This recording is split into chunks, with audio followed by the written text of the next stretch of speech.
በኢትዮጵያ ታሪክ ውስጥ የሀገር ሽማግሌዎች ነበሩ፣ ሲያስታርቁን ነበሩ። ሁሉ ከበሬታ ለነሱ ይሁን።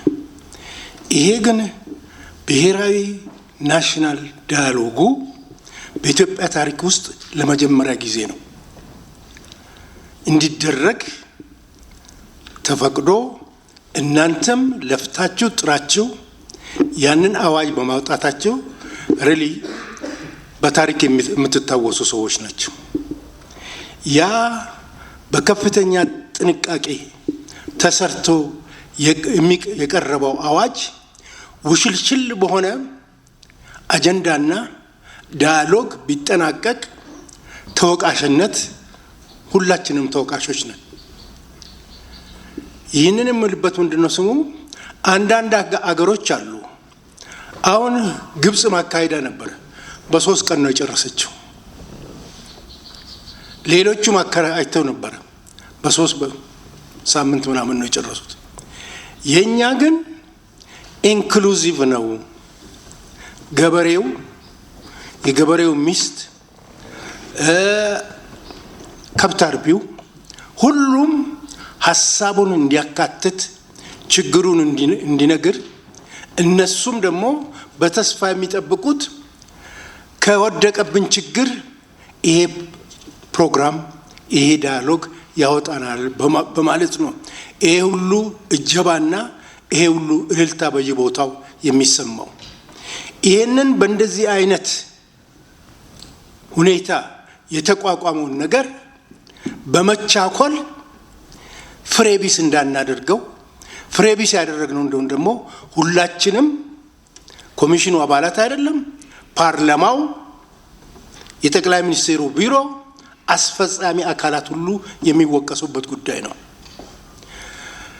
እዚህ ካለን ኮሚሽነሮች ውስጥ እንደኔ ቶሎ ተጠናቆ ቢያልቅ የሚል የለም። በእድሜም ብዙ ስለገፋው አሁን ከሰዓት በኋላ ባርፍ ነበረ ደስ የሚለኝ።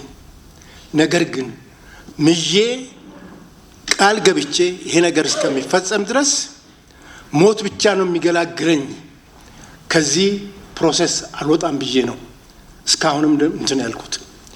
አሁንም ያ የገባሁት ቃል እንደተጠበቀ ነው። እኔ ግን መናገር የምፈልገው ይሄንን በታላቅ ተስፋ ህዝብ የሚጠባበቀውን ነገር ጊዜ አሳጥረን ውሽልሽል የሆነ ነገር ብናቀርብ ህዝብም መንግስትም ሌሎችም ደግሞ ቅድም ፕሮፌሰሩም እንዳሉት ይሄንን ፕሮሰስ አምነውበት ከኛ ጎን የቆሙት የውጭ ሀገር ዜጎች ሁሉ ሊታዘቡን ይችላሉ። የዚህ እኔ መልእክት ምንድነው ስሙ አታቻክሉን። ኢትዮጵያ ያለ ዳያሎግ ለስንት ዓመት ኖራለች? 1 ዓመት ብትኖር አይ ቲንክ የሚመጣባት ማአት ያለ አይመስልኝም። የሚመጣበት ማአት አይደለም። ምርጫውና የዳያሎጉ ስራ በትይዩ የሚካሄድ ነው እንጂ አንዱ የሌላውን አቅጣጫ እንትን የሚል አይደለም። ቸኩለን ይሄን ነገር ባናደርግ ጥሩ ይመስለኛል። መቼ ነው ይሄን ዳያሎግ የምንጀምረው? በየካቲት ነው? በመጋቢት ነው? በሚያዝያ ነው? ወሳኝ ነገሮች አሉ። አሁን እኛ ቅድም እንዳላችሁት መቼ ነው የምትጀምሩት ብትሉን ይኸው እነሱም እየጠበቁኝ ነው። መቼ ነው? አሁን የካቲት 17 እናንተ ስራችሁን ትጨርሳላችሁ። መቼ ነው? እኛ ጨረስንም አልጨረስንም ዳያሎግ ለኢትዮጵያ ያስፈልጋታል። ይሄም እናንተም አምናችሁበታል፣ ህዝብ አምኗል፣ ኢትዮጵያውያን እየመከሩ ነው። እኛ ያደረግነው ነገር ጥሩ ነገር ቢኖር ተቋም መስርተናል።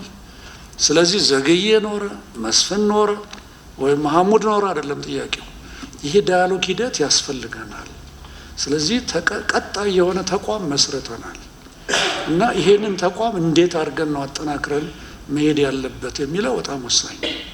ስለዚህ በቀጣዮቹ ወራት ይሄ ናሽናል ዳያሎግ ምርጫው የራሱን ሂደት ቢሄድም መጀመር አለበት። አዎ፣ ምክንያቱም ድሬዳዋና ሀረር እኮ ያስመረጥነው የዛሬ 3 ዓመት ነው። አማራና ኦሮሚያ የጨረስነው የዛሬ 6 ወር ነው። ዳያስፖራ ያስመረጥነው የዛሬ 2 ወር ወይ 3 ወር ገደማ ነው። ትግራይ ደግሞ እግዚአብሔር ከተሳካልን ነገ ተነገ ወዲያ ደግሞ እናስመረጥ እንችላለን። ርቀቱን እንግዲህ ተመልከቱት። ስለዚህ እነኝን ሁሉ ወገኖች አምጥቶ ዳያሎጉን ማስጀመር አልቲሜት ጎላችን ይሄ ነው የተከበሩ ሰብሳቢ። ስለዚህ ይሄንን በሚቀጥሉት ወራት እንዴት ማስጀመር እንችላለን?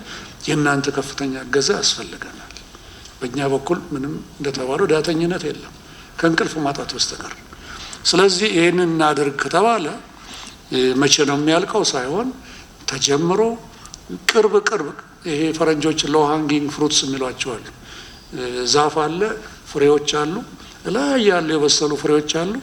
ልጅ ሆኜ ሾላ ስናወርድ እታች ያሉትን ነው የምንሰበስበው፣ ላይ ድረስ አንወጣም። የታችኛው ሲያልቅ ነው ላይ የምንወጣው።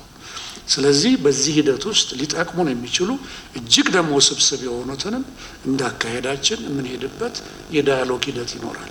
መልኩ ብታይስ ጊዜም እየሄደ ነው።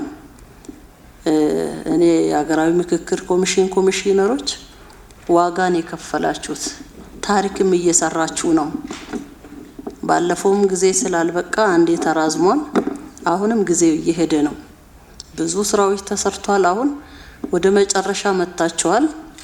የቀሩ ቀጣይ ስራዎች በጣም ትንሽ ቢሆንም ወሳኝ ናቸው። በጣም ወሳኝ ናቸው። ጊዜ የሚፈልጉ ቢሆንም የግድ ማጠናቀቅ አለበት። አምናም ስናራዝም ከምርጫ ወዲህ መሆን ስላለበት ነው እንጂ ጊዜው በቂ አይደለም። 2 አመት ቢሆን የሚል ሀሳብም ተነስቶ ነበር። ነገር ግን ከምርጫው ጋር እንዳይጋጭ ተደርጎ 1 አመት ነው የተደረገውና በዚች በቀሪ ጊዜያት ውስጥ እንዴት ማጠናቀቅ ይቻላል ስላለ ነው እንደኔ ማለት ነው። ሌላው ምናልባት እንደው እንደተቸግራችሁ ካልሆነ በቀረ ለኛ ለድጋፍና ለክትል ማነው የሚመቸው የማስበው የነበረው መቼ ምን እንሰራለን የሚለውን ጊዜው፣ ምክንያቱም ክሪቲካል ነው ጊዜውና ጊዜው ምን እናርገው የሚለው ደግሞ ወሰን የሚያመቸው መቼ ምን ይሰራል የቃሪ ተግባራት የተቀመጡ ዝርዝር አሉና እኔን የተቸገራችሁበት ነገር ካለም ያው እሱን በደንብ እንትን ብንወር ብዬ ነው። ኤግዛክትሊ በዚህ ቀን አገራዊ ውይይቱን እናካሄዳለን ማለት ባይቻል እንኳን ብዙ ተግባራት አሉና እነሱን መቼ እንዴት የሚለው ነገር ፍሬምወርክ በእንትን እስካልወጣ ምናልባት በምክር ቤቱ ተወስኖ ሊሆን ይችላል ዲስፕሌይ የሚደረገው። እሱን ለማድረግ የተቸገራችሁበት ነገር ካለ አላቅም እሱን ማየት ብንችል የሚል ነገር ነው ያለኝ። አሁን ብዙዎች ነገሮች ተሰርተዋል። ምናልባትም ህዝባችንም ተስፋ ሰንቋል። በሁሉም አካባቢ ስታወያዩ ቃል የተገባው ህዝቡም ያነሳው እነዚህ አጀንዳዎች አሉን፣ እነዚህን ሰጥተናል፣ እንመካከርና የመጨረሻ ልባት እንስጠው ነው። ከዚህ በመነሳት ከግጭት የተቆጠቡ ይህን ተስፋ አድርገው መፍትሄ ይመጣል እያሉ የሚጠብቁ የህብረተሰብ ክፍሎች አሉ።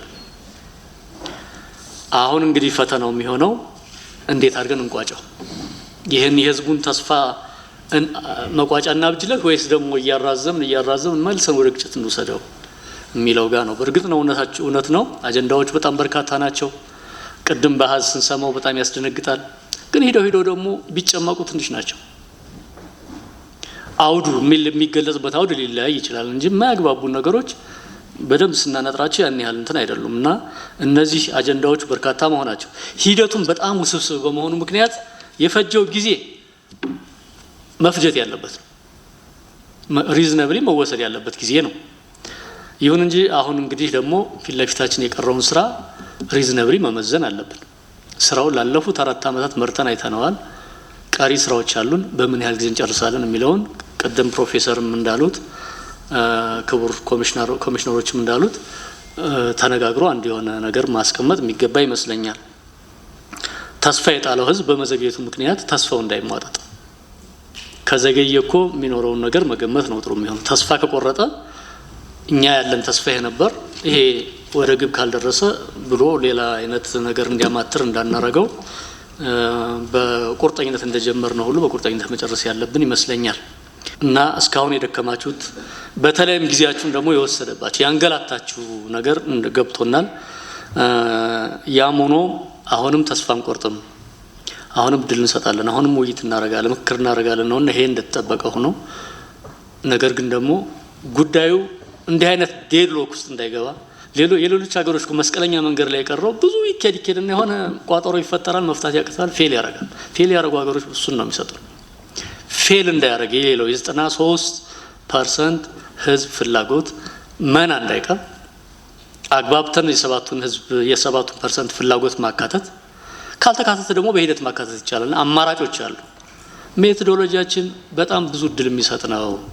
አንድና አንድ ነው፣ ቀመር ነው። ከዚህ ፈቃ እንልም ብለን የኢትዮጵያን ህዝብ የሚጎዳ የትግራይን ህዝብ የሚጎዳ አይነት መንገድ እንዳንከተል ጥንቃቄ ማድረግ ያለብን ይመስለኛል። ይሄ ለኮሚሽኑ የማይገባው የማይረዳው ያልተገነዘበው ሆኖ አይደለም። የከበዳችሁ ነገር ገብቶናል እና ይሄ መጨረሻ መቋጫ የሌለው ጊዜ አበጅተንለት እንዲሁ ልናልፈው አይገባም። የህዝቡ ስሜትም ሞራልም ሳይጎዳ እንደተሟሟቀ ወደ ምክክር ወደ ጉባኤው መምጣት ያለብን ይመስለኛል።